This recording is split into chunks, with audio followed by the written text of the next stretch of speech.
Tape has just released Arc 9 Chapter 33, and this video will be a summary of the chapter. Highly recommend you check out the Arc 9 Chapter 32 summary. Anyways, let's begin. Possibility as the price.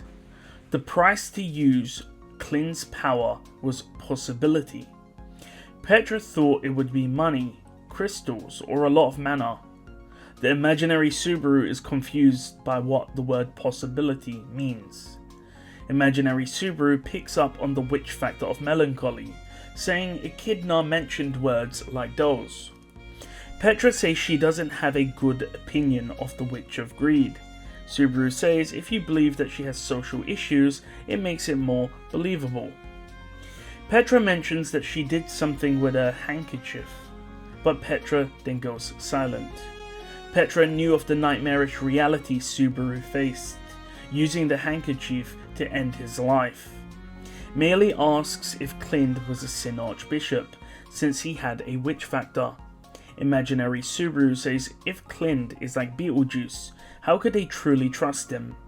However, Petra tells Subaru he forgave the sin archbishop of gluttony, Speaker. Subaru says he couldn't forgive someone who did that to Rem. Petra tells Subaru to review her memories. The imaginary Subaru had huge gaps in his knowledge. Furthermore, Petra's instinct told her that people like Echidna was bad. Clint says that the witch factor of Melancholy is unique, unnumbered, and possessing one does not make you a sin archbishop, or a witch for that matter. Clint says the previous holder was the demon of Melancholy, but he didn't really care for titles. It was something given to him by his wife. Clint is asked if he is the new demon of Melancholy. Clint rejects it and states that he's not compatible with the witch factor of Melancholy, meaning he has to pay a cost to use the authority. If you are compatible with the witch factor, you are allowed to rewrite the world. It is a right recognized by Odd Lagnar. Melee says, the right to rewrite the world? I wish this Odd Lagnar guy was more selective with who is compatible with the witch factors. Petra asks if she was to have the witch factor of Melancholy, would she be able to use the authority without paying a cost? The imaginary Subaru says that it's dangerous, but Petra says that return by death is also a power from a witch factor. Subaru goes silent. The Tea Party revealed that Subaru obtained the witch factor of Sloth. Furthermore, the fact that the Witch of Envy was so obsessed with him, it was sure that it must have been related to Return by Death. After all, Return by Death was not magic or a curse. It bended reality. If so, it would be an authority.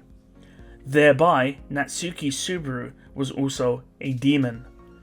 Petra says that she doesn't mind becoming a witch if she is with Subaru.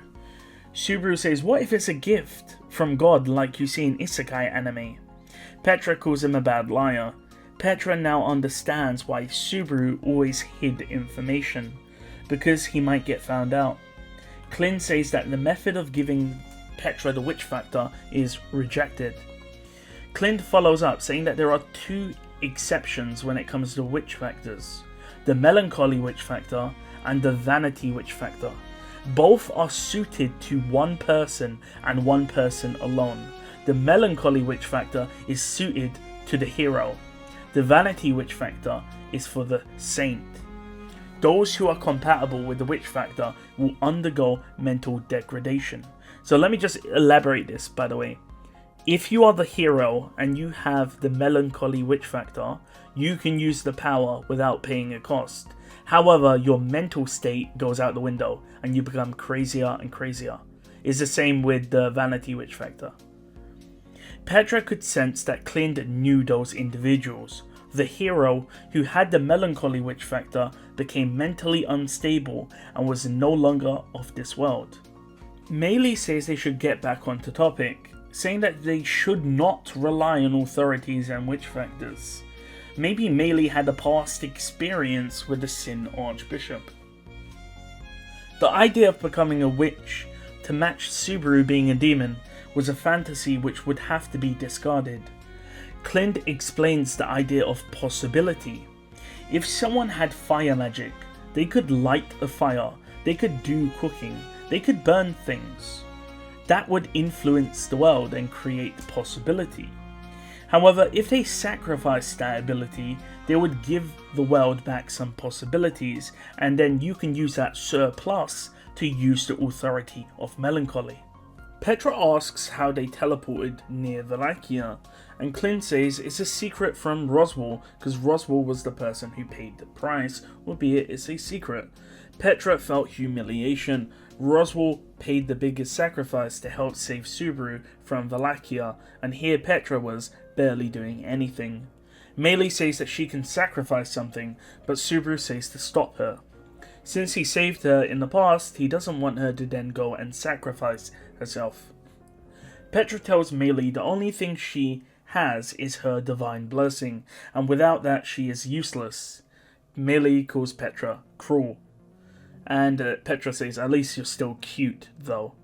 A voice calls out, it is Flam. She's awake and states that she can use her blessing to contact someone.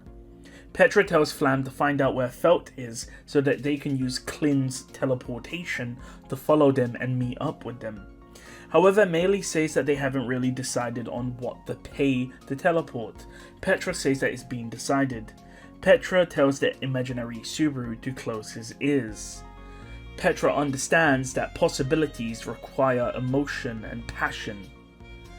Subaru covers his ears and Petra leans into Clint and Clint listens. Petra then asks if that payment will be sufficient. Clint says it is fine, but asks Petra if she's truly sure. Petra cuts him off and says it is fine. Petra says she knew it. She truly did have the possibility to move the world. She asked a question that no one heard, and she received an answer.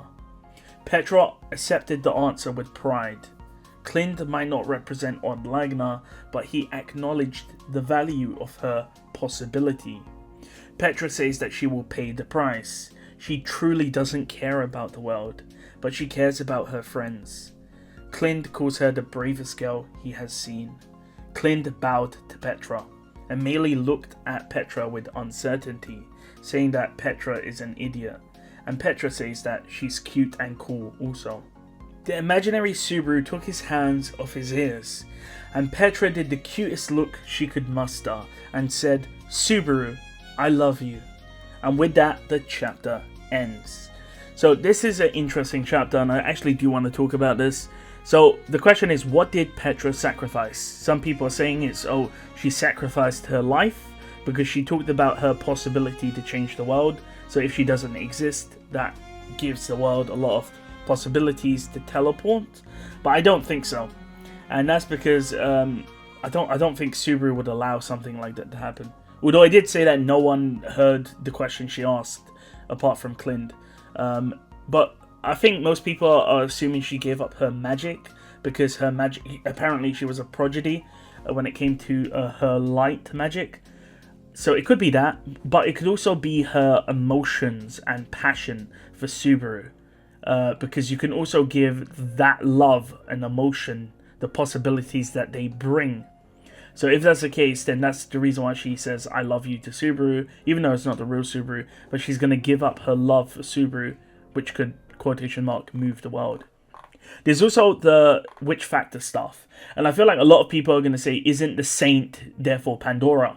No, because if you are the saint and you are the person compatible with the witch factor, you will become mentally unstable.